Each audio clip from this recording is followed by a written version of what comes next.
Hey guys, it's Brooke with WTI.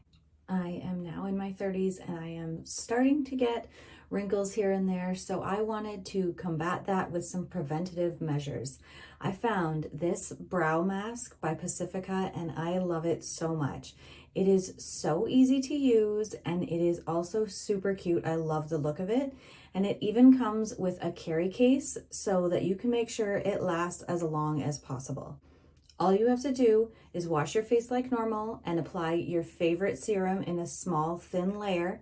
And then you apply your mask and go about your business. And then when you're finished, all you have to do is rinse it and wash it with mild soap and let it air dry before putting it back in this super cute little tin for safekeeping.